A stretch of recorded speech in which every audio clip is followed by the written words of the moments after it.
Bueno, los 17 versículos que hemos leído de Romanos 1 son la presentación que el apóstol hace del Evangelio de Dios. El Evangelio es lo único que Jesús mandó predicar, creer y obedecer para ser salvos. Jesucristo no mandó predicar otra cosa. En el mundo de hoy se predican miles de cosas que no son el Evangelio, porque la gente no ha profundizado en el Evangelio y por consiguiente les parece que necesitan acudir a otras cosas, y eso es lo que hace que la iglesia pierda su fervor, pierda su visión. Eso es lo que hace que la iglesia se destiña. Entonces necesitamos insistir en la predicación del Evangelio, porque repito, el Evangelio es lo único que Jesús mandó predicar, creer y obedecer para ser salvos. Entonces aquí primeramente el apóstol nos dice qué es el Evangelio. Mucha gente tiene un concepto equivocado del Evangelio. Piensan que es una lista de reglas, una lista de haga esto, haga aquello, no haga esto, no haga lo otro. No, señor, el Evangelio no es eso. El Evangelio es la promesa de salvación. Véalo como dice Pablo, siervo de Jesucristo, llamado a ser apóstol, apartado para el Evangelio de Dios, que Dios había prometido en las Santas Escrituras. El Evangelio es una promesa que Él había prometido en las Santas Escrituras acerca de su Hijo, nuestro Señor Jesucristo, que era del linaje de David según la carne y que fue declarado Hijo de Dios con potencia mediante el Espíritu de Santidad por la resurrección de Jesucristo de entre los muertos. Si usted lee ahí en el capítulo 13 de los Hechos, verso 32, el apóstol Pablo, predicándole a los antioqueños de Pisidia, les dice: nosotros os anunciamos el Evangelio de aquella promesa hecha a nuestros padres, la cual Dios ha cumplido a los hijos de ellos, a nosotros, resucitando a Jesús de entre los muertos, como está escrito en el Salmo 2, mi hijo eres tú, yo te he engendrado hoy. O como dice en el Salmo 16, no permitirás que tu santo vea corrupción, ni su alma sea dejada en el sepulcro. Sabed pues, hermanos, que por él, el resucitado, se os anuncia perdón de pecados, y que todo aquello que la ley de Moisés no pudo justificar, en él es justificado todo aquel que cree. Entonces el Evangelio no es una lista de reglas, es la promesa de salvación hecha a los padres, a Adán, a Abraham y a Judá.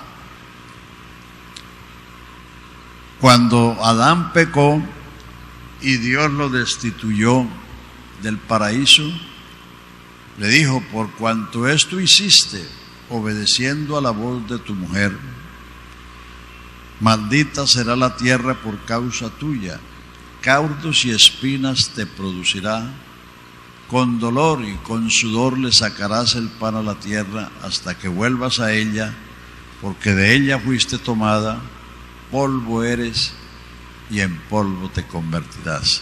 Es decir, el hombre no tenía perspectiva de vida. El hombre no era inmortal. Era mortal porque fue hecho del polvo de la tierra. Y ahora que pecó, Dios le dice, polvo eres y en polvo te convertirás. Pero cuando Dios maldijo la serpiente, Dios pronunció la primera promesa. Maldita serás entre todos los animales del campo, sobre tu pecho andarás y polvo comerás. Enemistad pondré entre tu simiente y la simiente de la mujer. La simiente de la mujer te herirá la cabeza y tú le herirás el calcañar. Cuando Adán escuchó eso, le nació la fe y le nació la esperanza, y como prueba de eso le cambió el nombre a su mujer, porque el que cree actúa. La mujer no se llamaba Eva, se llamaba varona. Cuando Dios se la trajo, Él dijo, esta se llamará varona porque del varón fue tomada, esta es carne de mi carne y hueso de mi hueso. Y Adán fue el que le puso nombre a todas las criaturas. Entonces, esa primera promesa que está en Génesis 3:15 hizo de Adán el primer creyente, a pesar de que era el primer pecador. Así que no lo manden para el infierno, porque Adán fue el primer creyente. La prueba es que le cambió el nombre a su mujer por Eva, que quiere decir madre de los vivientes, porque le nació la esperanza de vida. Él no tenía vida. Y el verso 22 del capítulo 3 de Génesis, dijo Dios, hablando con los querubines, ahora el hombre es como uno de nosotros, sabiendo el bien y el mal. Ahora, a fin de que no alargue su mano y tome también del árbol de la vida y viva para siempre, puso un querubín con una espada encendida para custodiar el huerto. O sea que el hombre no era inmortal. El hombre, la inmortalidad, lo acabamos de leer ahí en 1 Timoteo. Cristo quitó la muerte y sacó a la luz la vida y la inmortalidad por el Evangelio. No hay inmortalidad sin Jesucristo. No. Entonces, ahí está la primera promesa. Por eso Pablo le dice a los antioqueños de Pisidia, nosotros os anunciamos el Evangelio de aquella promesa hecha a nuestros padres, la cual Dios ha cumplido a los hijos de ellos, a nosotros. ¿Cómo? ¿Cuándo? Resucitando a Jesús de entre los muertos, porque Él es la simiente de la mujer, sentándolo a su diestra, para que en Él se anuncie el perdón de pecados, y que todo lo que la ley de Moisés no pudo justificar, en Él es justificado todo aquel que cree. La segunda promesa se le hizo a Abraham, 12:3 de Génesis. En tu simiente serán benditas todas las naciones de la tierra. La tercera promesa se la hizo a Judá, está en Génesis 49:10. Cuando Jacob bendijo a sus 12 hijos, llegó donde Judá y le dijo, no será quitado el cetro de Judá, ni el legislador de entre sus pies, hasta que venga Silo, y los pueblos se congregarán a él. Silo quiere decir el reposo, el descanso. Aquel que dijo, venid a mí, todos los que estáis trabajados y cargados, que yo los haré descansar. Dice, y a él se congregarán los pueblos. Desde que él vino, la gente se ha congregado a Jesucristo. Esas son las promesas. Entonces el Evangelio es la proclama de que Dios hizo esas promesas y ya las cumplió. Y por eso el Evangelio es una oferta, es un regalo. es una dádiva. El Evangelio no es un mensaje de juicio ni de condenación, porque Dios no envió a su Hijo para condenar el mundo. El mundo estaba condenado hacía 1500 años, cuando vino la ley. El Evangelio es un mensaje de salvación. Y si quieren más, miremos algunas otras escrituras. Cuando el profeta Isaías, Isaías 52:6, el Señor dice: por tanto mi pueblo sabrá mi nombre por esta causa, porque yo mismo que hablo, he aquí, estaré presente. Tranquilo, siéntese sin saludar, porque llegó después de la hora. Entonces, fíjese lo que sigue después de esa promesa. He aquí estaré presente. Fíjese lo que sigue el versículo siguiente. Cuán hermosos son sobre los montes los pies de los que llevan buenas nuevas del bien y de la paz. El Evangelio son buenas noticias del bien y de la paz. Hay predicadores que piensan que aterrorizando a la gente se van a convertir. No, nadie se va a convertir por eso. Cuando Jesús nació, los ángeles incursionaron en los campos de Judea, diciendo: gloria a Dios en las alturas, y en la tierra paz y buena voluntad de Dios para con los hombres. Cuando Jesús comenzó su ministerio, Lucas 4:16, después que Jesús fue bautizado y fue tentado, volvió a Nazaret, donde se había criado. Entró en la sinagoga conforme a su costumbre, se levantó a leer y le fue dado el libro del profeta Isaías, y halló el lugar donde estaba escrito, Isaías 61, el Espíritu del Señor está sobre mí, porque me ha ungido, me ha enviado a dar buenas nuevas a los pobres, a sanar a los quebrantados de corazón, a abrir los ojos de los ciegos, a libertar los cautivos, a predicar el año agradable del Señor, o el año de la buena voluntad del Señor. Eso es el Evangelio. Eso es el Evangelio. Pablo dice: no me avergüenzo del Evangelio, porque es el poder de Dios para salvar a todo el que lo cree, porque en el Evangelio se revela, se descubre, se manifiesta la justicia de Dios por fe y para fe, para que, como está escrito, el justo por la fe vivirá. Además de eso, Pablo dijo en Efesios 3, diciendo: a mí, que soy menos que el más pequeño de los santos, se me concede la gracia de anunciarle a los gentiles las inescrutables riquezas del Evangelio de Cristo. Las inescrutables riquezas del Evangelio de Cristo. También dijo a Timoteo: a mí me fue encargado el Evangelio de la gloria del Dios bendito. Entonces, muchas personas van predicando, son los resultados del Evangelio y no lo que produce los resultados. ¿Qué es lo que hay que predicar? Lo que produce, lo que causa, y no los efectos. Entonces, si queremos que la gente, que se cumplan las señales, a veces la gente está preguntando por las señales. Las señales son la confirmación del Evangelio, pero si uno predica otra cosa, ¿quién lo va a confirmar? Porque el que confirma es el que promete.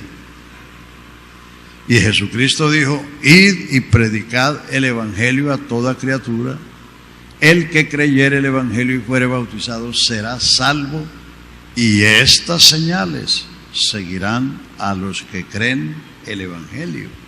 En mi nombre echarán fuera los demonios, hablarán nuevas lenguas, si bebieran cosa mortífera no les hará daño, sobre los enfermos pondrán sus manos y sanarán. Y ellos salieron predicando en todas partes, y el Señor confirmaba la palabra con las señales que la seguían. Si uno predica lo que Él mandó predicar, de seguro que Él va a confirmar su palabra. Porque lo que Dios ha hecho a lo largo de toda la historia es honrar su palabra. Entonces, mucha gente, aún todavía creyentes, no saben a ciencia cierta qué es el Evangelio. Piensan que el Evangelio es los hechos que se hacen posteriores o los resultados.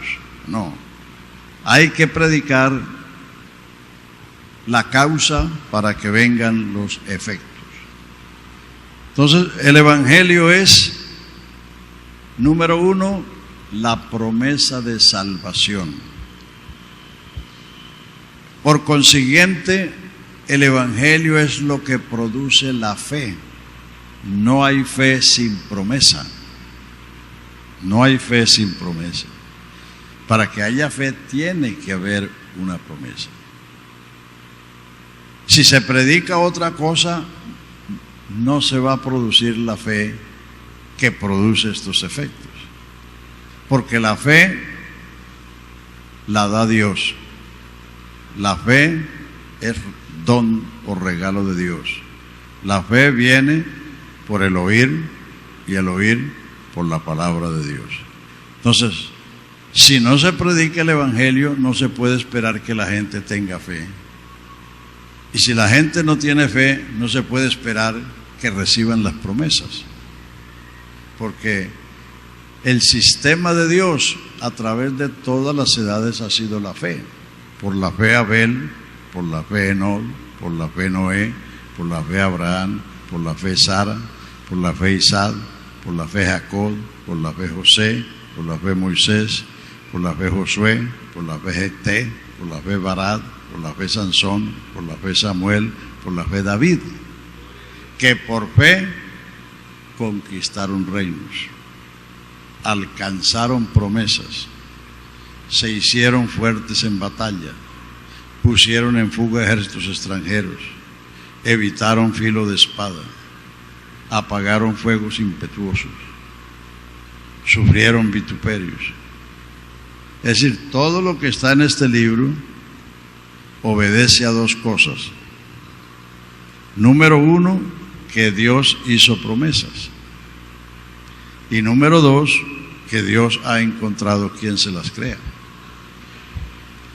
Y cuando Dios encuentra quien le cree lo que Él dice, Dios honra su palabra y honra la fe del que le creyó.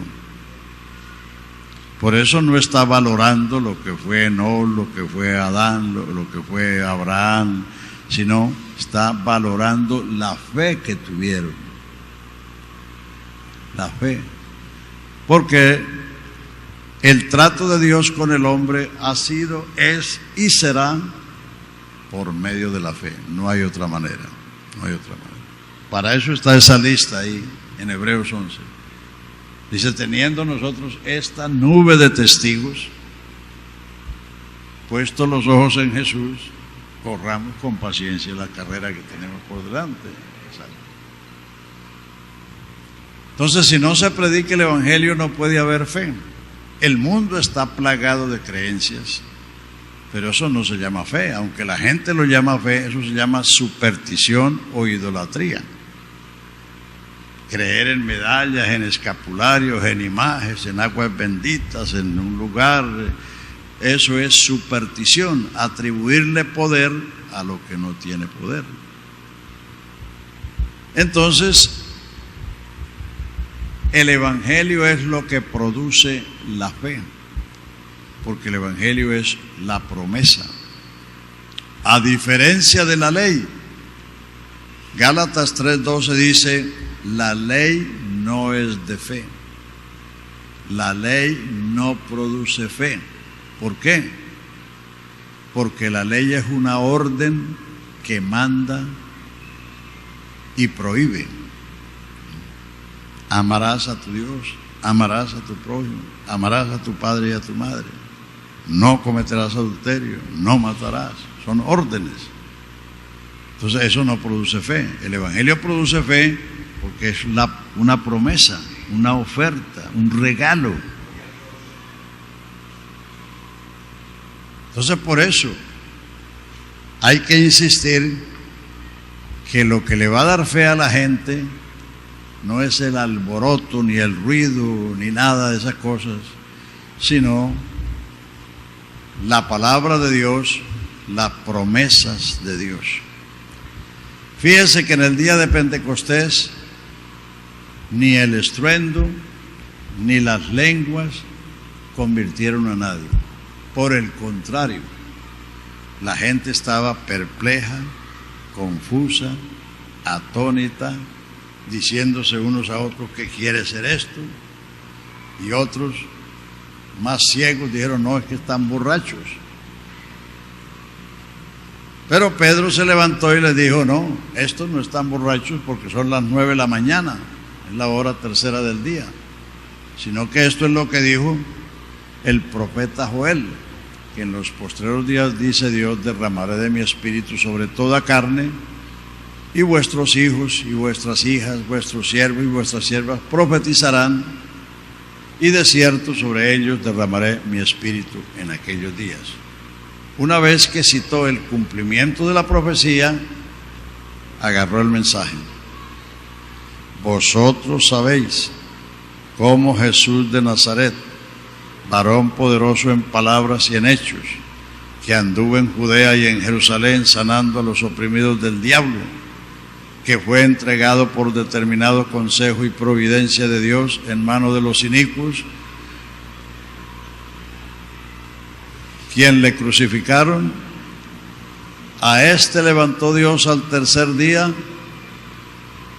y, exaltado por la diestra de Dios, habiendo recibido la promesa del Padre, ha derramado esto que vosotros veis y oís. Sepa pues ciertísimamente toda la casa de Israel que a este Jesús que vosotros crucificasteis, Dios lo ha hecho Señor y Cristo. Eso fue lo que arrancó la pregunta. Varones hermanos, ¿qué haremos? Cuando uno dice eso es porque está perdido. Y el auditorio que tenía Pedro no era auditorio de paganos, era gente más devota que todos nosotros, porque habían ido desde Europa hasta Jerusalén, desde África hasta Jerusalén, a celebrar la fiesta de Pentecostés. Eso era un viaje de meses, porque no habían sino barcos de vela, carros de caballo o de buey, y era ir de un continente a otro continente, como ir de América a Europa. Entonces, lo que produjo la gran pregunta fue que todo ese auditorio se dieron cuenta que habían crucificado al Señor de la gloria y que por consiguiente estaban perdidos. Varones hermanos, ¿qué haremos? Entonces ahí sí vino la respuesta. Arrepentidos. Pedro tenía la respuesta a flor de labios. No estaba trasteando a ver qué les iba a decir. Entonces, ¿qué fue lo que convirtió a la gente? La predicación del Evangelio. El Evangelio es Jesucristo. Si uno predica otra cosa, la gente puede gustarle y pueden aplaudir y todas esas cosas porque se predica un mensaje bonito, pero eso no produce efectos.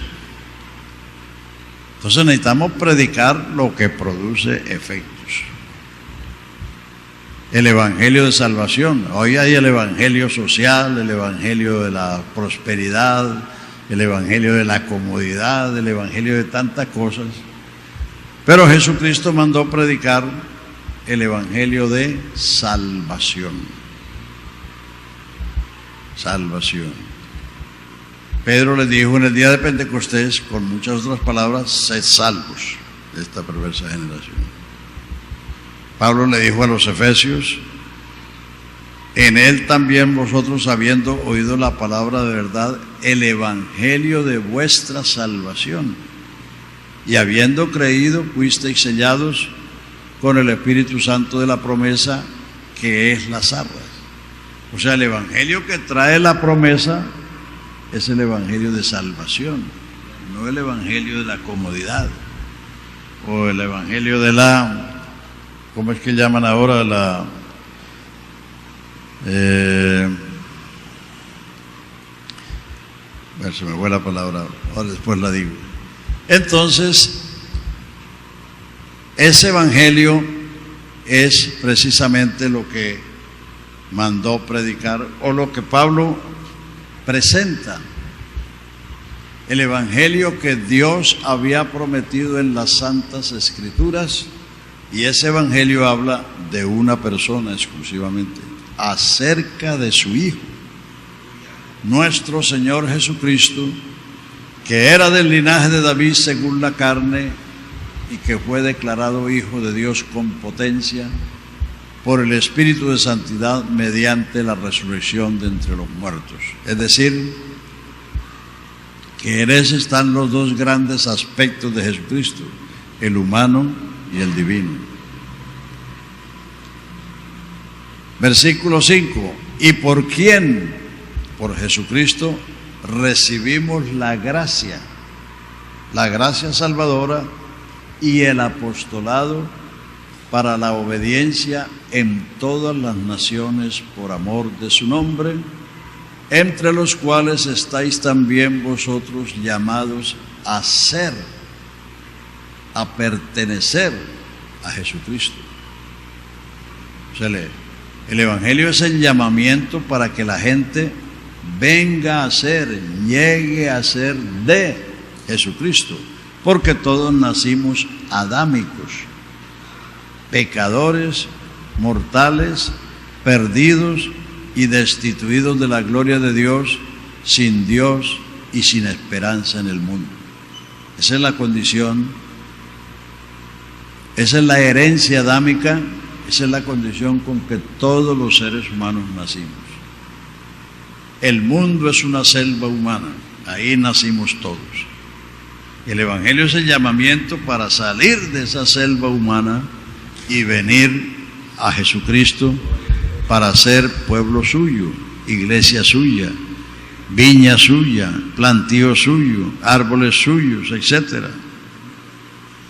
Entonces, el evangelio produce un cambio radical, un cambio total, sencillamente porque el evangelio es la potencia de Dios para salvar a todo el que lo crea, sea judío, sea griego, sea quien sea. Entonces ahí en esos versículos tenemos el origen del evangelio. El evangelio es de Dios, apartado para el evangelio de Dios. Las religiones tienen su cuna en esta tierra. El budismo, que tiene más de 3000 años, nació en la India. El romanismo, que nació en Roma, nació en el siglo IV. El Islam, que es la religión que ahora está arrollando porque son los que tienen los petrodólares, nació en el Medio Oriente, en la Meca, en el año 630 después de Cristo. Y si uno va buscando el origen de las religiones, todas ellas tienen su cuna en la tierra y tienen a un mortal o a varios mortales por sus autores o sus fundadores. Pero el evangelio es de Dios. Pablo, siervo de Jesucristo, llamado a ser apóstol, apartado para el evangelio de Dios, número 1. Número 2, que el evangelio es la promesa, evangelio que él había prometido en las Santas Escrituras. Número 3, ¿acerca de quién? De Jesucristo. Él es la esencia, la sustancia del Evangelio. Por eso dice en los Hechos 5:42 que los discípulos no cesaban de predicar y enseñar a Jesucristo en los lugares públicos y por las casas. Que el Evangelio es Jesucristo mismo. El hijo de David según la carne, pero declarado hijo de Dios con potencia por la resurrección de entre los muertos. Y por él, o por quien, recibimos la gracia y el apostolado, el ministerio, para la obediencia a la fe en todas las naciones, por amor de su nombre, entre los cuales estáis también vosotros llamados a ser o a pertenecer a Jesucristo. Origen en lo que el Evangelio es, la sustancia del Evangelio y el objetivo del Evangelio, que la gente venga a ser, a pertenecer a Jesucristo, porque Jesucristo viene por los suyos. La resurrección es en su orden, Cristo el primero y luego los que son de Cristo, los que pertenecen a Cristo. No los que simpatizan con Cristo, los que lo buscan para que resuelva los problemas, no. Los que son de Cristo. Entonces, allí en el aspecto humano y divino, la carta fue escrita por el año 57 o 58, o sea, 25 años después de la resurrección de Cristo. Entonces, por eso Pablo dice que Jesucristo era del linaje de David según la carne, pero que la resurrección de los muertos lo declaró, lo reveló, Hijo de Dios con potencia. Porque a lo largo del ministerio público solo 13 hombres supieron que Él era el Hijo de Dios. Todos los demás, los que lo vieron, los que lo oyeron, los que recibieron sus favores, se quedaron con el concepto de que Él era un gran profeta. Los únicos fueron primero los 12, según Mateo 16, 18, donde está la declaración de Pedro: tú eres el Cristo, el Hijo del Dios viviente. Todos los demás no sabían que Él era el Hijo de Dios, y por eso Él mandó encubrir su identidad. Dijo: a nadie digan que yo soy el Cristo. Ahí está en 16, 20. A nadie digan que yo soy el Cristo. Porque si los israelitas hubieran conocido que Él era el Señor de la gloria, no lo hubieran crucificado. Entonces, por eso Él encubrió su identidad. Pero los discípulos sí lo sabían. Y el otro que lo supo fue Natanael, también por revelación. Juan 1, del 45 en adelante, dice que Felipe halló a Natanael y le dijo: hemos hallado al Mesías, aquel de quien escribió Moisés y los profetas, a Jesús de Nazaret. Y Natanael le dijo: ¿y de Nazaret puede salir algo bueno? Felipe le dijo: ven para que veas. Y cuando Natanael caminaba hacia Jesús, Jesús le dijo: he aquí un verdadero israelita, en el cual no hay engaño. Entonces él dijo: ¿de dónde me conoces? Y el Señor le dijo: antes que Felipe te llamara, cuando estabas debajo de la higuera, te vi. Entonces se dio cuenta que estaba ante el omnisciente. Dice: Rabí, tú eres el Hijo de Dios, tú eres el Rey de Israel. Entonces, durante el ministerio público, solo esos 13 hombres supieron por revelación que Jesús era el Hijo de Dios. Todos los demás no lo sabían. Por eso la resurrección de los muertos es una declaración universal. Fue declarado Hijo de Dios con potencia por el Espíritu de Santidad mediante la resurrección de entre los muertos. O sea que la resurrección demostró que Él es lo que Él dijo ser, que Él es lo que los profetas dijeron de Él. El apóstol Pablo en el Areópago de Atenas, según los Hechos 17:30, le dijo a los filósofos de allí: Dios manda a todos los hombres en todo lugar que se arrepientan, por cuanto ha establecido un día en que ha de juzgar al mundo con justicia por aquel varón a quien dio fe a todos con haberlo levantado de los muertos. O sea que la resurrección de los muertos es el milagro más grande, y eso debe convencer a todo el mundo que Jesús es lo que Él dijo ser. Aleluya, aleluya. Entonces, por eso la resurrección es el milagro mayor. Jesús le dijo a los judíos que le pedían señales, dijo: a la generación adúltera y pecadora no se le será dada señal, sino la señal de Jonás profeta, que como estuvo 3 días en el vientre del gran pez, así estará el Hijo del Hombre en el corazón de la tierra. Entonces, ahí tiene una descripción de lo que es el Evangelio, el origen, la promesa, la esencia y el objeto o el objetivo del Evangelio, que la gente venga a ser o llegue a ser de Jesucristo.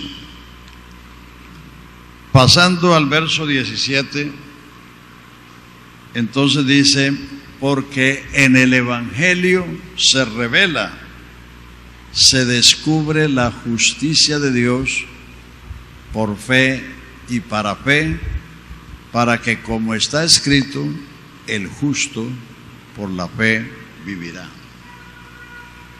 Es fácil entender que la venida de Cristo al mundo y su obra redentora es fruto del amor y de la gracia de Dios.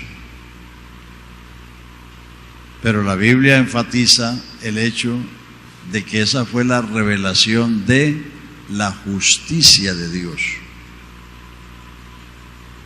Por eso dice, el 1:17 es el versículo clave de la carta a los romanos. En el Evangelio se descubre, se revela, se manifiesta la justicia de Dios por fe y para fe, para que, como está escrito, el justo por la fe vivirá. La justicia estaba prometida en el Antiguo Testamento. El Salmo 98, versículo 2, dice: Jehová ha desnudado el brazo de su justicia en presencia de todas las naciones, y todos los pueblos verán la salvación de Dios. Mírelo ahí en su Biblia, 98:2. Jehová ha hecho notoria su salvación, a vista de las naciones ha descubierto su justicia. Se ha acordado de su misericordia y de su verdad para con la casa de Israel. Todos los términos de la tierra han visto la salvación de nuestro Dios. Jehová ha descubierto, ha revelado su justicia a la vista de todas las naciones. Ahora Isaías 42, allí está el siervo de Jehová, Jesucristo, diciendo cómo traerá la justicia a las naciones. He aquí mi siervo, yo le sostendré, mi escogido en quien mi alma tiene contentamiento.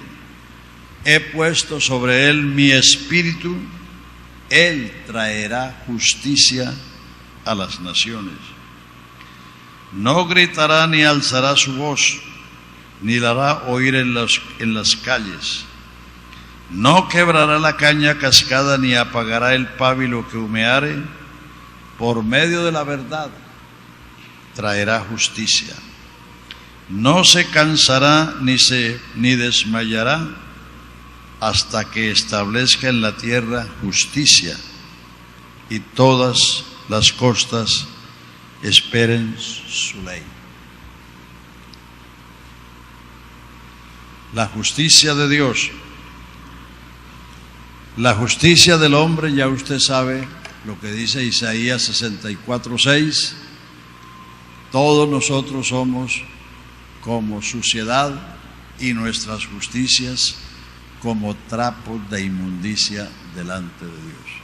La justicia del hombre no vale un comino, porque si usted se echa un comino en la boca, por lo menos tiene un saborcito. Pero si usted mira la justicia del hombre, es un trapo hediondo. Entonces, por eso Dios ha revelado su justicia, pero esa justicia está revelada en el Evangelio, no hay que buscarla en otro lado.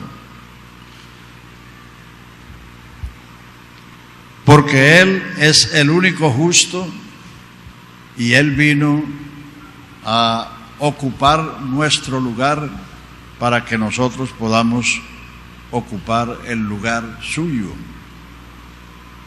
En 2 de Corintios 5, desde el 14 hasta el 20, está hablando de la reconciliación, que Él hizo la reconciliación, y concluye diciendo: el que no conoció pecado, por nosotros fue hecho pecado, para que nosotros seamos hechos justicia de Dios en él.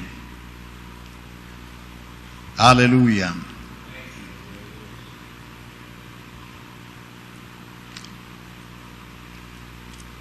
Solo la justicia de Dios puede justificar al pecador. Por eso fue que tropezaron los judíos.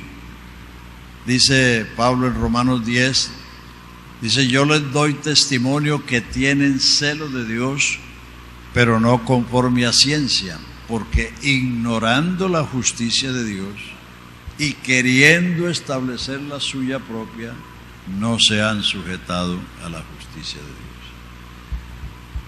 El hombre tiene que llegar a esa conclusión,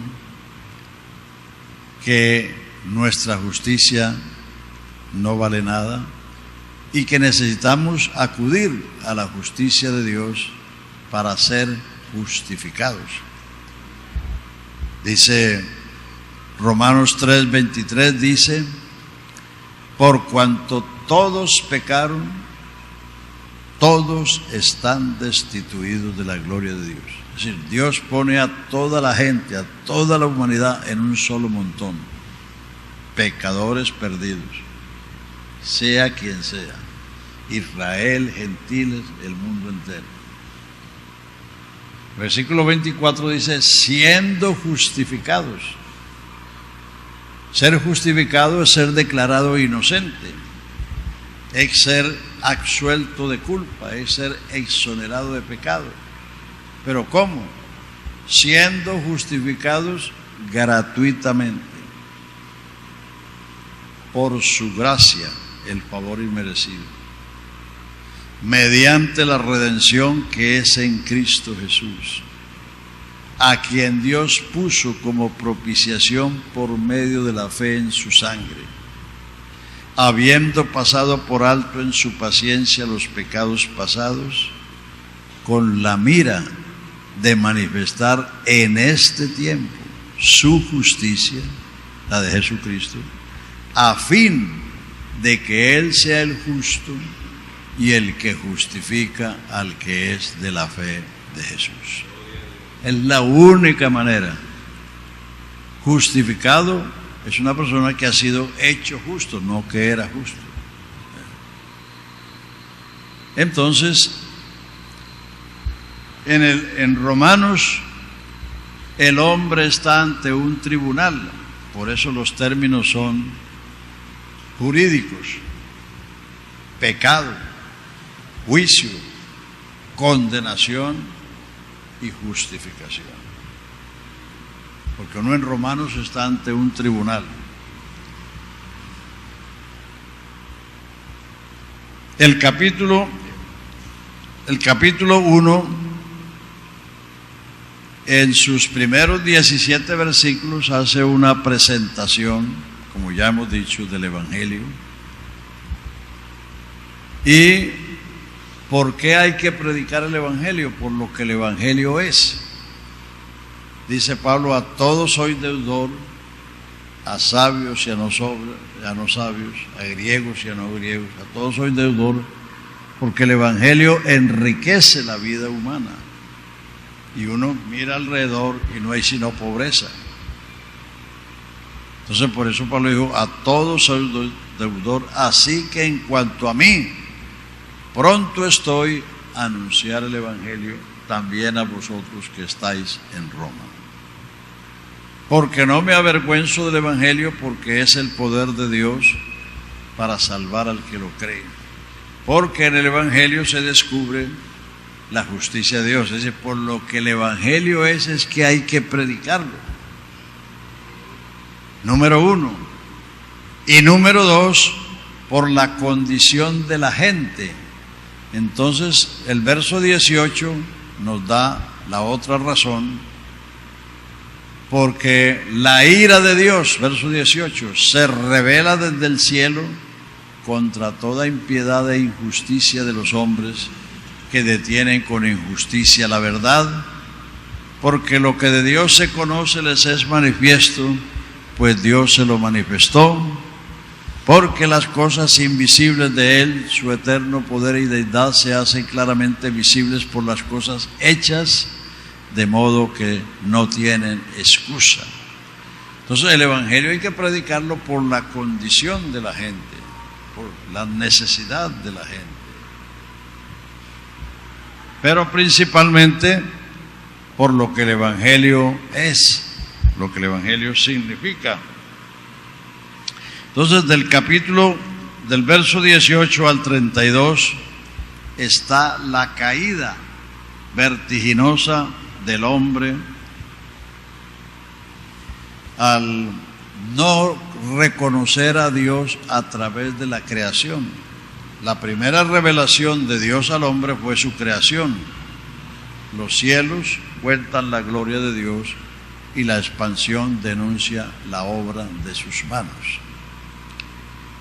Las cosas invisibles de Dios, como son su poder y deidad, se hacen claramente visibles por las cosas hechas, porque las huellas de Dios están por toda la creación. Si un mueble tan simple como esto no se hizo solo, nadie se le ocurre que los árboles se volvieron muebles, sino que alguien cortó el árbol, hizo las tablas, y el carpintero cogió las tablas e hizo el mueble. Si una cosa tan simple necesita un hacedor, ¿cómo uno va a pensar que ese vasto universo, que el hombre apenas está conociendo las orillas, apenas está conociendo las goteras, se iba a hacer por sí mismo? Pero el pecado entenebrece, oscurece la mente del hombre, y entonces el hombre llama a lo malo bueno y a lo bueno malo. Entonces ahí está la caída vertiginosa del hombre. Dice que las cosas invisibles, como son su poder y verdad, se hacen claramente visibles por las cosas hechas, pero conociendo a Dios a través de la creación, no le glorificaron ni le dieron gracias, por lo cual sus corazones fueron entenebrecidos, y creyéndose ser sabios se hicieron fatuos cambiaron la gloria del Dios incorruptible por la semejanza de hombres corruptibles, de aves, de cuadrúpedos y de reptiles. Es decir, el hombre alejado de Dios pensó que Dios era como un hombre y se hizo la imagen de un hombre o de una mujer. Luego pensó que era un ave, se hizo una imagen de un ave. Luego pensó que era un cuadrúpedo y terminó arrodillándose a las serpientes y a los camaleones. Y ojo, porque si eso les pasó a aquellas generaciones que solo conocían a Dios por la creación y cayeron en ese estado por no darle gracias ni glorificarle, ¿qué sería de nosotros si no somos agradecidos? Hay cristianos que vienen al culto y ni siquiera cantan, están apenas mirando por allá, mirando para San Felipe. Es decir, que no tienen agradecimiento. Es decir, el que no canta o no se sabe el coro o no le ha pasado nada. Porque los cantos no salvan, pero los salvos cantan. El que ha sido salvo tiene una canción en su alma, porque tiene un conocimiento, tiene un reconocimiento y tiene un agradecimiento. Aquellos, por no darle gracias a Dios, entonces fueron entenebrecidos y llegaron a ese extremo de arrodillarse a las serpientes y a los camaleones, a las vacas, a las aves, porque cambiaron la gloria del Dios incorruptible por la semejanza de lo corruptible. Cambiaron la verdad por la mentira y eso lo llevó a un grado todavía más bajo. Entonces de ahí viene el homosexualismo. Entonces los hombres se encendieron en concupiscencias unos con otros y las mujeres también, dejando el uso natural. O sea, de ahí viene el homosexualismo. El homosexualismo no es otra opción, es una degeneración. Degeneración.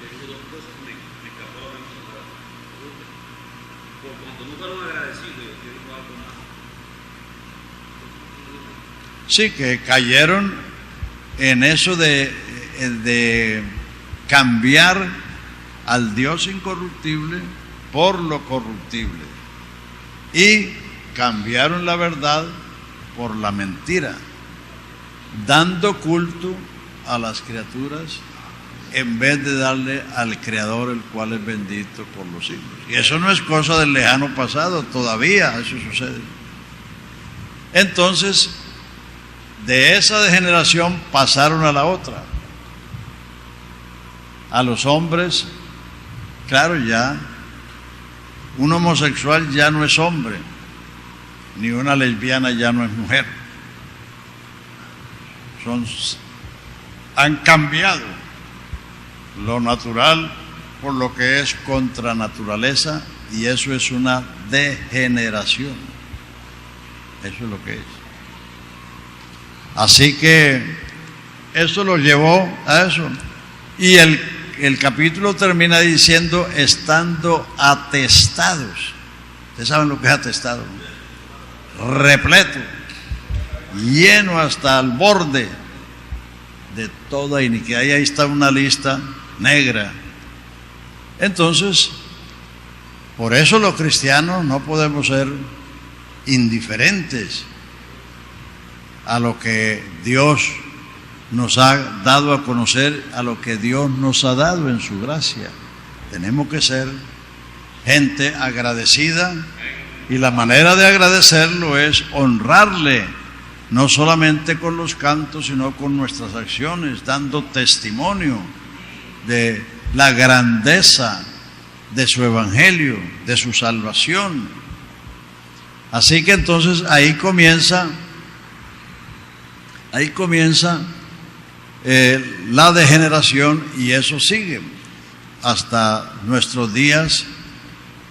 Eso ha llegado, y por eso es que necesitamos predicar el evangelio.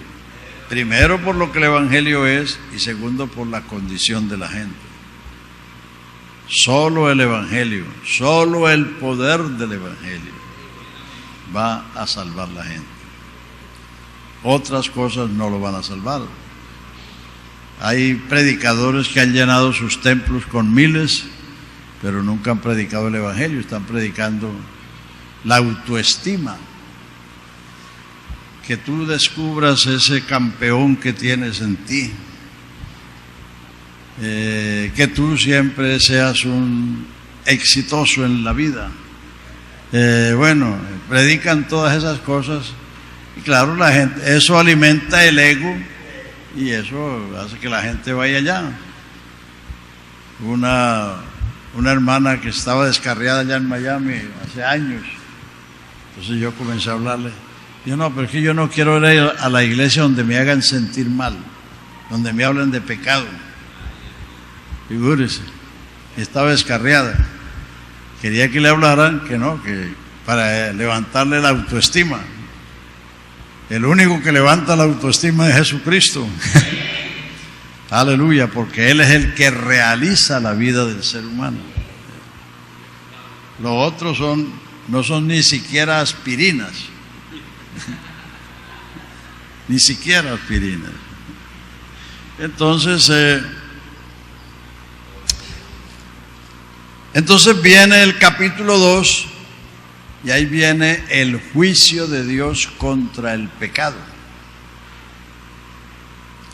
Contra el pecado, que dice allí entonces, pero que tú que juzgas y haces lo mismo, piensas que escaparás del juicio de Dios, porque en todos los tiempos han habido los moralistas, los que señalan a los demás por los pecados vulgares que cometen y ellos se creen que están exentos de eso. Pero entonces en el capítulo 2 dice, por lo cual tú que juzgas, por lo cual eres inexorable, hombre, quien quiera que seas tú que juzgas, pues en lo que juzgas a otro te condenas a ti mismo, porque tú que juzgas haces lo mismo. Mas sabemos que el juicio de Dios contra los que practican tales cosas es según verdad. Aquí están los 7 principios por los cuales Dios va a juzgar el mundo.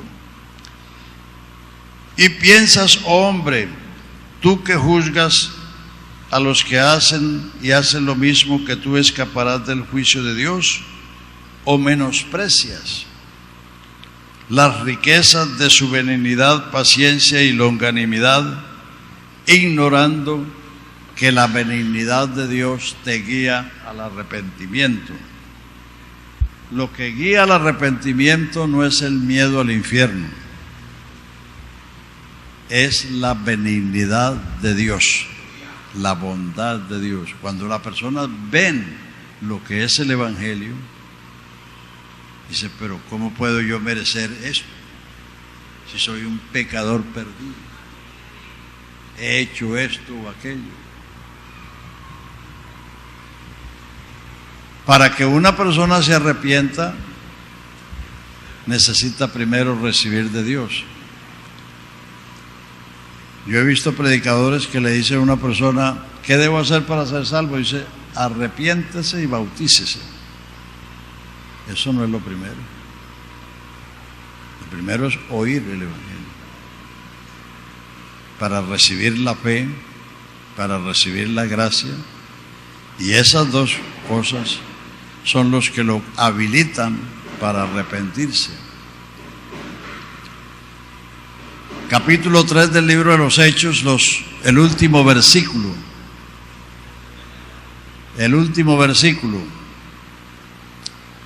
A vosotros primeramente Dios os ha enviado a su Hijo a fin de que os bendijese. No, para que os bendijese a fin de que cada uno se convierta de su maldad. Véalo como dice. a vosotros primeramente Dios os ha enviado a su Hijo para que os bendijese a fin, con la finalidad de que cada uno se convierta de su maldad. Si la persona no ha recibido una de Dios, no puede arrepentirse. Hechos 11:18. Cuando Pedro regresó de la casa de Cornelio a Jerusalén, lo censuraron, diciéndole: ¿por qué has descendido a los incircuncisos y has comido con ellos? Entonces Pedro les contó lo que había pasado en la casa de Cornelio. Dice que Dios les había dado el Espíritu Santo lo mismo que a ellos, y ninguna diferencia había hecho entre ellos, entre los judíos y los gentiles. Entonces los hermanos de Jerusalén dijeron: de manera que también a los gentiles ha dado Dios arrepentimiento para vida. El arrepentimiento lo da Dios. Pero no es que Dios obligue a nadie a arrepentirse, sino que el Evangelio es la bendición de la salvación. Cuando la persona recibe el Evangelio, ha sido enriquecido con las inescrutables riquezas de Cristo, y entonces eso es lo que lo capacita. O sea que el orden es, número uno, oír. Si usted va a testificar, no vaya hablando del juicio, de la condenación, de todo. Háblele del Evangelio, la oferta de Dios. Si la persona recibe la palabra, Dios ha tendido un puente entre él y esa persona. La fe no va de aquí para allá, la fe viene de allá para acá. La fe es don de Dios, es regalo de Dios. La fe la da Dios. ¿Cómo la da? Cuando Él envía su palabra y alguien la recibe, Dios estableció un puente, un canal entre Él y esa persona. La fe es una. Entonces, la benignidad de Dios es la que guía al arrepentimiento. Hay que predicar el Evangelio para que la gente se arrepienta. No es echando juicio, condenación. No, la gente no. Fíjese que cuando se presenta un accidente en un carro que se le fueron los frenos, o un avión que se le presentó una emergencia en el aire, la gente comienza a invocar a todo lo que saben. Pero pasado el susto, siguen lo mismo, campantes y sonantes. Y algunos bobos dicen: yo nací de nuevo, porque no se mató en el accidente.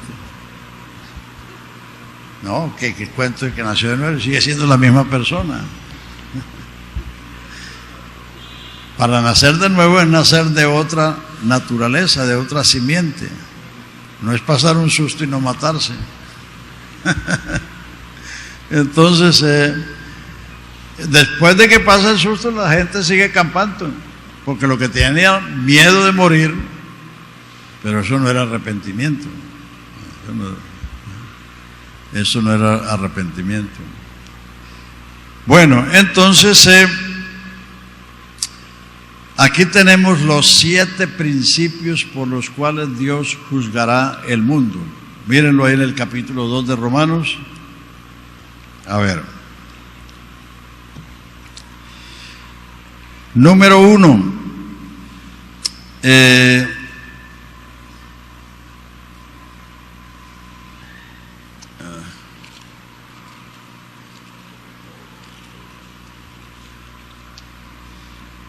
Mas sabemos que el juicio de Dios contra los que practican tales cosas es según verdad. Es el primer principio. Y piensa esto, hombre, que tú que juzgas a otros y haces lo mismo, que tú escaparás del juicio de Dios, o menosprecias la benignidad de Dios, ignorando que te guía al arrepentimiento, porque por tu dureza y por tu corazón no arrepentido atesoras para ti mismo ira para el día de la ira y de la revelación del justo juicio de Dios. Justo juicio. Segundo punto. El cual pagará conforme a sus obras. Tercer principio. Vida eterna a los que perseveran en bien hacer y los que buscan gloria e inmortalidad, pero ira y enojo a los que son contenciosos y no obedecen a la verdad, sino que obedecen a la injusticia. Tribulación y angustia al ser humano que hace lo malo, al judío primeramente y también al griego, pero gloria, honra y paz a los que hacen lo bueno, al judío primeramente y también al griego. Porque no hay acepción de personas para con Dios. En esto es que Dios no hace acepción de personas en el juicio. Tercero. Porque en otras cosas se hace. ¿Son todos apóstoles? ¿Son todos profetas? ¿Son todos maestros? No. Entonces Dios sí hace acepción en otras cosas. Porque todos los que sin ley han pecado, sin ley también perecerán. Y todos los que bajo la ley han pecado, por la ley serán juzgados. Porque no son los oidores de la ley, sino los justos ante Dios. No serán los oidores de la ley los justos ante Dios, sino los hacedores de la ley. O sea, no por el conocimiento, sino por la práctica. 4. Porque cuando los gentiles que no tienen ley hacen lo que por naturaleza es de la ley,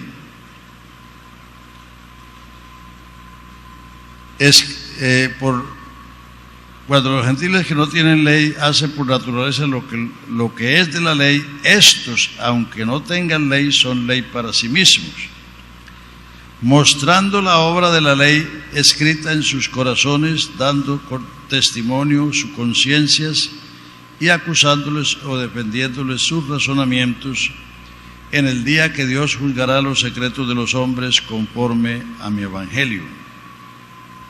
Es decir, que las personas que no conocieron la ley, que fueron casi todos los pueblos, porque los israelitas fueron poco evangelistas, ellos no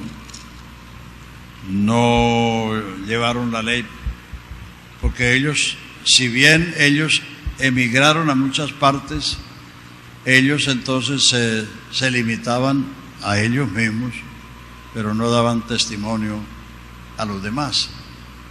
Entonces,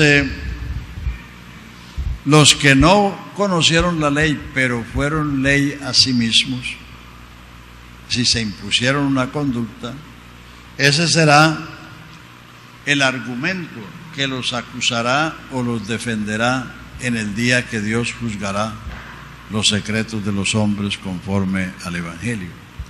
La tribu más salvaje, más remota, ellos tienen leyes por las cuales condenan o absuelven a su comunidad. Esa es la ley escrita en el corazón, ¿no? La ley de la conciencia. Entonces, por eso ellos adoran o el árbol, o el río, o la piedra, o el sol, porque tienen en su conciencia el que hay un ser supremo. Entonces, los que no conocieron la ley, en el día del juicio, ese será el argumento que los defenderá o los acusará, el comportamiento de ellos, porque van a ser juzgados por sus obras. El juicio final del trono blanco es para todos los que no son de Cristo. Allá no va a ir ningún cristiano, todos los que no son de Cristo. Entonces cada quien va a ser juzgado por la luz que tenía, porque el que cree o el que rechaza el Evangelio es el que lo escuchó. El que no oyó el Evangelio no pudo ni creerlo ni rechazarlo. Entonces Dios no lo va a juzgar por el Evangelio, porque él no tuvo esa oportunidad. Entonces Dios va a juzgar a cada quien según sus obras y según la luz que él tuvo en su época y en su país o en su lugar. Ese es el otro punto. Y luego empieza con los judíos, porque de esos primeros aparte se refiere al mundo gentil. Ahora a partir del verso, capítulo 3, está Brisita, está aquí. A partir del verso 3, del capítulo 2, del verso 17, aquí la emprende con los judíos. He aquí que tú tienes el sobrenombre de judío, te apoyas en la ley y te glorías en Dios. Y conoces la voluntad, y conoces su voluntad, e instruido por la ley apruebas lo mejor. Y confías en que eres guía de los ciegos, luz de los que están en tinieblas, instructor de los indoctos, maestro de niños, que tienes en la ley la forma de la ciencia y de la verdad. Tú pues que enseñas a otro, no te enseñas a ti mismo. Tú que predicas que no se ha de hurtar, hurtas. Tú que dices que no se ha de adulterar, adulteras. Tú que abominas a los ídolos, cometes sacrilegio. Tú que te jactas de la ley, con infracción de la ley deshonras a Dios. Porque como está escrito, el nombre de Dios es blasfemado entre los gentiles por causa de vosotros, los judíos. Pues en verdad la circuncisión aprovecha si guardas la ley, pero si eres transgresor de la ley, tu circuncisión viene a ser incircuncisión. Sí, no por la apariencia, sino por la realidad. Si pues el incircunciso guarda las ordenanzas de la ley, no será tenida su incircuncisión por circuncisión. Y el que físicamente es incircunciso, pero guarda no por las formas o por las apariencias, sino por la realidad, es que va a ser juzgada toda la persona. Entonces, de Adán al Sinaí es antes de la ley. Del Sinaí al Calvario es la ley. Y la resurrección de Jesucristo es aparte o después de la ley. Pueden leerlo ahí en Romanos 3:21. Romanos 3:21. Ahora aparte de la ley, ahora después de la ley, ahora sin la ley. ¿Qué pasó? Se ha manifestado la justicia de Dios, testificada por la ley y por los profetas, la justicia de Dios por la fe en Jesucristo, para todos los que creen en Él, porque no hay diferencia, por cuanto todos pecaron y están destituidos de la gloria de Dios, siendo justificados gratuitamente por su gracia. O sea, con la resurrección de Jesucristo nació la etapa después de la ley, nació la dispensación de la gracia, la dispensación del Espíritu y la dispensación de la iglesia. En esa dispensación es que estamos. Ahí es donde tenemos que estar ubicados y ahí es donde tenemos que trabajar, no trastear con la iglesia para allá, para el Antiguo Testamento, o traer la ley o traer el desierto para la iglesia. No, eso es. Hebreos 1 se lo dice: Dios habiendo pasado, hablado pasado, muchas veces, de muchas maneras, en otro tiempo, a otros, a los padres, por los profetas, en estos postreros días nos ha hablado por el Hijo. Una cosa importante es que los predicadores se ubiquen donde Dios los ha colocado y no estén metidos donde Dios no los puso. Los predicadores de la prosperidad viven agarrándose de todas las promesas de Israel para sacarle plata a la gente. Que no, que el Señor nos dio la capacidad de hacer dinero. No, eso se lo dijo fue a Israel, no a la iglesia. Y cualquiera que sabe algo de economía sabe que los israelitas son los amos de la economía en América, en Europa, en la mayor parte del mundo, porque a ellos se les dio el poder de hacer dinero. Pero a nosotros lo que nos dijo Jesús fue: en el mundo tendréis aflicción, confiad, yo he vencido el mundo. Seréis aborrecidos por causa de mi nombre, pero en vuestra paciencia poseeréis vuestras almas. Él no nos mandó a ser ricos ni nada de esas cosas, sino a ser testigos del Evangelio de su gracia. Vamos a dejar hasta ahí. Y ahora sí la pregunta, hermano David, pero tiene que hablar durito o venir para acá porque me cuesta trabajo entenderle.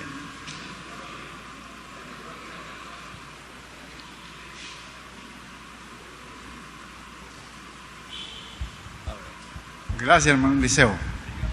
Dios les bendiga a todos. Bueno, la que tenía inicialmente ya borrada. Hay dos preguntitas, dos preguntas. La una es la que está en capítulo 5, o bueno, en el último versículo del 4. No sé cuál es la precisión. Que dice que Él fue entregado por nuestras transgresiones y resucitado para nuestra justificación. Es decir, no veo clara cuál es la diferencia o ¿a dónde está la raya? No, es que el contexto dice que lo que se escribió de Abraham no se escribió solamente por él, sino por nosotros, los que creemos en aquel que fue entregado por nuestros delitos y resucitó para nuestra justificación, porque la justificación se basa en el hecho de que Él pagó la culpa nuestra. Eso es todo. No sé, pero si hay alguna clavecita ahí, es decir, porque yo pienso así, pues, en su muerte Él pagó todo. Pero ¿por qué dice resucitado para nuestra justificación? Según eso. Porque si el Redentor fuera un difunto, ¿quién nos salvaría? Los muertos nada saben. Por eso Pablo dice: si no hay resurrección de muertos, comamos y bebamos que mañana moriremos. Es decir, no hay nada. Es decir, se lo digo de otra manera. Cristo en el Calvario quitó el pecado, o sea, el efecto, la causa. El pecado es la causa de la muerte y la muerte es el efecto del pecado. He aquí el Cordero de Dios que quita el pecado del mundo. Él en el Calvario llevó nuestro pecado, pagó la culpa y satisfizo la ley de una vez para siempre. Pero si el Redentor fuera un difunto, la esperanza fuera muerta. Entonces Él en su resurrección quitó la muerte. Lo leíamos ahí en 1 Timoteo. Cristo dice: la gracia de Dios nos fue dada antes de los tiempos de los siglos. Antes que hubiera sol, luna y estrellas, ya Dios había designado la gracia salvadora para nosotros. Pero fue manifestada por la aparición de nuestro Señor Jesucristo, el cual quitó la muerte y sacó a la luz la vida y la inmortalidad por el Evangelio. O sea, la resurrección es la manera de vencer la muerte. Nadie va a vencer la muerte evitando morir. Está establecido que el hombre muere. Pero la resurrección es la muerte de la muerte. ¿Dónde está, oh muerte, tu aguijón? Entonces, si Jesucristo fuera un difunto, de nada nos serviría. La razón de que Jesucristo es el único que salva es porque dice: tiene un sacerdocio inmutable, vive perpetuamente para salvar eternamente a todos los que le invocan, porque Él vive. Los demás son difuntos. Entonces, es decir, si Él hubiera muerto simplemente, pero no hubiera resucitado, estaríamos perdidos. Estaremos perdidos. ¿La otra cuál es? Bueno, la otra es, no algo que usted haya dicho ahora, pero lo acabo de mencionar. Yo he enseñado a decir, a los que estoy dándole clase bautismal, le digo, bueno, nosotros tenemos, Dios nos ama y es misericordioso y todo eso, Él puede perdonar nuestros pecados, pero resulta que Él es justo.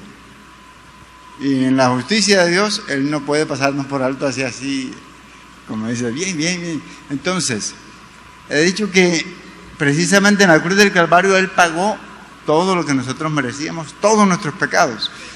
Pero he oído una enseñanza y a veces que realmente Jesucristo, como he anunciado, el Cordero de Dios que quita el pecado del mundo, es decir, refiriéndose solo al pecado de rebelión de haber desobedecido, que los demás pecados Dios los podía perdonar. Pero entonces tengo esa inquietud, creo que ahí llevan todos los pecados. Sí. He aquí el Cordero de Dios que quita el pecado, no dice los pecados, sino el pecado del mundo. Entonces, pero de ahí se deriva, porque como dije antes, o se lo digo de otra manera, uno no es pecador porque peca, sino que peca porque es pecador. Si no hubiera nacido pecador, no pecara. Si usted no sembrara un naranjo, no tendría naranjas en su patio, porque cada quien da el fruto de su naturaleza. Entonces, una persona peca porque es pecador. Su naturaleza produce ese fruto. Entonces, Jesucristo quitó el pecado en el Calvario y en su resurrección quitó la muerte. Es decir, los dos grandes males del hombre son esos: el pecado y la muerte. El pecado entró por un hombre y por el pecado la muerte. La muerte pasó a todos los hombres por cuanto todos pecaron, y por cuanto todos pecaron, todos están destituidos. Esos dos hechos son la causa y el efecto de todo. Entonces, Jesucristo,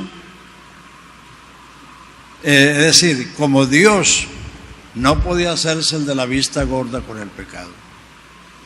Es decir, siendo Dios justo, Él no podía perdonar al pecador siendo impío, como un juez. Si el juez está sentado aquí en el tribunal y le traen un criminal, si el juez lo absuelve, pues el juez es digno de ponerlo ahí en el banquillo, porque no ha hecho justicia, sino que ha violado la justicia. Entonces, Dios como Dios no podía pasar por alto el pecado. Por eso Él resolvió la cosa por sí mismo. Él se apropió un cuerpo. Él no le pidió a otro que hiciera eso. Él se apropió un cuerpo humano que pudiera morir, porque Dios solo tiene inmortalidad. Dios no puede morir. Entonces se apropió un cuerpo para que en ese cuerpo se cargara el pecado del mundo, se castigara el pecado y se satisfaciera la ley divina. Lo primero que hizo Jesucristo en el Calvario fue vindicar, satisfacer la ley. La ley decía muerte al pecador. El que no conoció el pecado, por nosotros fue hecho pecado y fue tratado como el mismo pecado, para que nosotros seamos hechos justicia de Dios en Él. O lo que dice Romanos 8:3, lo que era imposible a la ley, por cuanto era débil por la carne, Dios, enviando a su Hijo en semejanza de carne de pecado, y a causa del pecado, condenó al pecado en la carne de su Hijo, para que la justicia que es por la ley se cumpliese en nosotros, que no andamos conforme a la carne, sino conforme al Espíritu. Por eso la salvación es una obra exclusiva de Dios. El hombre no puede añadir a eso. El hombre es el objeto de esa salvación y lo que el hombre tiene que hacer es agradecido y corresponder a esa bondad de Dios de tomar él esa empresa de salvar al hombre de esa manera. Por eso la salvación es por gracia, gratuita. Y como dice la Biblia, la salvación pertenece a Jehová. Bueno, ¿hay alguna pregunta más? Hasta las 12 tenemos tiempo. Si hay alguna pregunta sobre lo dicho. Sí, hermano. Ah, bueno, si no es kilométrica. Hermano Eliseo, es que donde leemos en San Mateo capítulo 4 respecto a la tentación del Señor, dice que el diablo lo llevó, en el verso 5, en el verso 8 repite que el diablo lo llevó. ¿Por qué la Biblia utiliza ese término? Lo llevó como si fuera... No necesariamente es que lo agarró del brazo y se lo llevó, sino que lo transportó mentalmente. Lo transportó mentalmente, como los profetas dicen, el Espíritu de Jehová vino sobre mí y me llevó a Jerusalén.